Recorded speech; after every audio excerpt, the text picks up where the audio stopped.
Good afternoon, everybody. My name is Lindsey and today I will be presenting to you my interpretation of oppressive and corrupt governments as reflected in science fiction from the mid-1900s to the early 2000s. My focus will be on the point that governments have repeatedly sought out new ways to oppress their people and have become corrupt from the inside out. And authors in science fiction are seeking to oust this in a fantastical light as so to avoid backlash. My first source is the Hunger Games movie, so I'm pretty sure, raise your hand if you've seen the Hunger Games movie. Just about everyone's seen it, and if you haven't, the book is centered around the idea that it's North America, very futuristic, called a world called Panem, where there's 12 districts and one capital, and the capital every year forces the 12 districts to submit 2 tributes between the ages of 12 and 18 to fight in a televised death match. Now, while the Hunger Games movie was originally released in 2012, the book was published in 2008, and Collins, the author, stated that her idea for the Hunger Games primarily came from the war in Iraq, which was televised as never seen before in our day and age. Now, while the Vietnam War was the first true televised war, the Iraq War was the first one where it was completely modernized, where we could almost step into the Iraq War from the complete televisedness of it. So I decided to use a quote from this where Collins says, "Taking the kids from our districts, forcing them to kill one another while we watch. This is the capital's way of reminding us how totally we are at their mercy, how little chance we would stand of surviving another rebellion. Whatever words they use, the real message is clear. Look how we take your children and sacrifice them, and there's nothing you can do. If you lift a finger, we will destroy every last one of you, just as we did in District 13.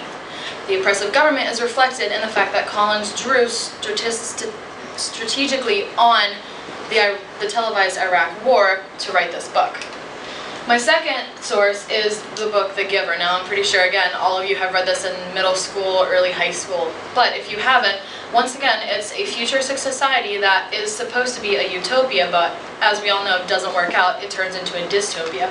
In this book, there is complete equality, but the trade-off is that they have no memories from the past. Now, Lowry, the author, has stated that her idea for this book came from the fact that as her father got older, he began to lose his memory, not from Alzheimer's, but just from old age. And at the same time, the Iraq crisis before the war was beginning to take place, and she wanted to explore the idea of a government that could take away all the painful memories from your life, but whether or not it was worth the trade-off. The quote I decided to use was, "We gain control of many things, but we had to let go of others." Lowry wants to explore the idea of how governments can go into your mind and take away all of those memories. Whether or not that is ethical is up to you to decide. My last source is the television show Doctor Who. While I know a lot of you have seen the new version, I don't think anyone has anybody watched the original seasons from like the first Doctor? Yeah, I figured you did. So I'm going to be referencing 2 of the villains, which were both introduced in the very first episodes, but they still come into play in the newest episodes. So if you haven't heard of the older ones, you probably still have heard of them. So the 2 villains I chose were the Dialects and the Cybermen. Now, the Cybermen are a futuristic race of what were once a very similar people to us. They were almost similar to humans, but now they see themselves as the perfect human because they have continuously upgraded themselves so much that they are now almost completely robots. It's kind of like, you know, if your kidney goes bad, you replace it with a robotic kidney, then something else goes bad. You just continue to keep upgrading yourself until there's almost nothing left. Now, the Dialects are a very militaristic species and have a very strict hierarchy that focuses on destroying other worlds because they came from a dead world of their own because they killed their own. So my first quote, and this is kind of back and forth, this goes between a Cyberman and the Doctor's companion, who's one of the main characters, so just bear with me as I read it. It says, "Who or what are you? We are called Cybermen." "Cybermen, yes, Cybermen.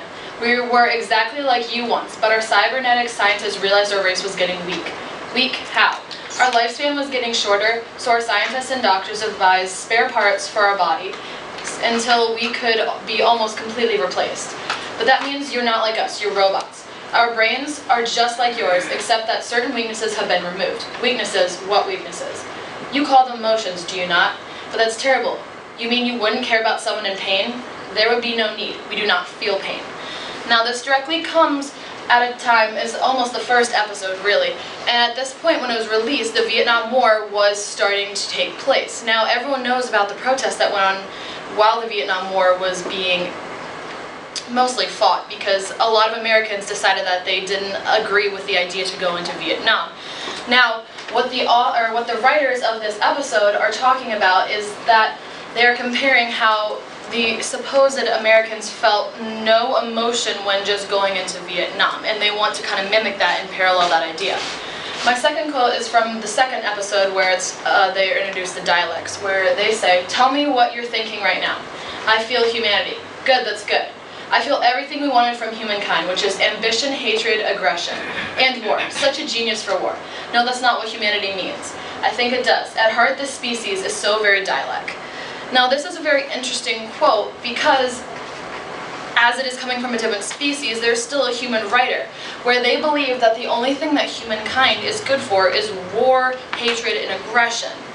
The writer of this, who was Helen Rayner, decided that she wanted to parallel the idea that we as America decided just to go into the Vietnam War without really thinking through it. Whether or not that's true is obviously up to your point of view, but that's what the author wanted to convey. Lastly, I used chapter 16 from the Cambridge Companion to Science Fiction, which was Utopias and Anti-Utopias. Now I used two quotes, and at this point Edward James was the one who was speaking, so I'll be directly quoting from him. He said, "It is sometimes said that the ability of the writer to imagine a better place in which to live died in the course of the 20th century, extinguished by the horrors of total war, of genocide and totalitarianism." James is saying that it is impossible for science fiction writers to come up with an idea of a utopia, purely because of the constant warfare that the world has seen since the beginning of the 20th century, really. It's become nearly impossible, if not completely impossible, for anyone to think of an idea.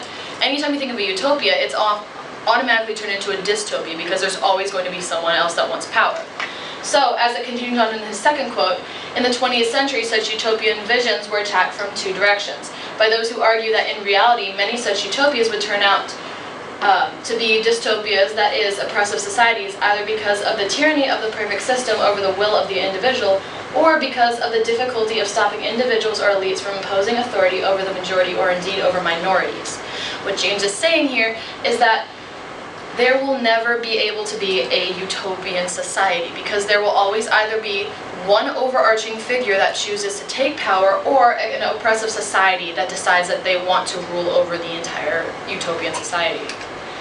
Lastly, I want to leave you with this observation of a quote, as according to the Merriam-Webster Dictionary.